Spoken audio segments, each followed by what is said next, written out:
les juridictions administratives ont généralisé les téléprocédures, c'est-à-dire les échanges électroniques entre les avocats et les administrations.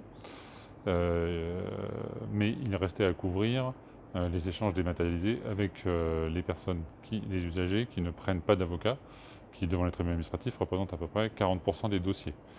Nous étions donc face à des dossiers à la fois ce qu'on appelle mixtes, papier et électronique, qui obligeaient les greffes à numériser ce qui arrivait en papier et à rematérialiser ce qui était arrivé en numérique pour le transmettre aux parties qui n'accèdent pas aux téléprocédures.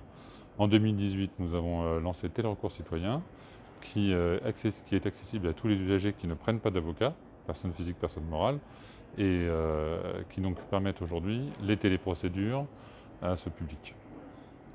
Nous visons évidemment par ce dispositif à avoir un système d'échange majoritairement dématérialisé avec les parties. Les premiers mois d'expérimentation, de lancement sont plutôt favorables. En interne, pour le magistrat, le dossier dématérialisé, c'est aussi la possibilité d'y accéder depuis l'extérieur en mobilité avec son ordinateur portable. Et c'est aussi la possibilité de partager ce dossier électronique avec l'ensemble des acteurs d'une chambre qui vont ensuite collégialement amener à l'étudier et à proposer une décision. Enfin, le cycle de vie d'un dossier se termine par son archivage. Donc en dossier papier, on a des dossiers qui, au bout d'une durée légale, sont archivés vers les archives départementales ou nationales. Les autres dossiers sont détruits.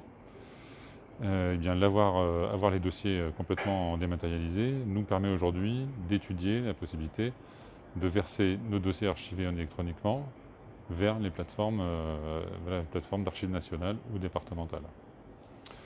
Le dernier point, c'est que tout cet ensemble de fichiers que nous stockons représente un poids significatif. Et pour le système d'information, et en matière de manipulation, manipuler des fichiers PDF de plusieurs milliers de pages peut être compliqué pour les utilisateurs. Nous allons engager des réflexions pour une autre transformation numérique qui consistera à passer du document à la donnée, à la fin de permettre la manipulation, la recherche et la présentation sur tout type de support de manière aisée.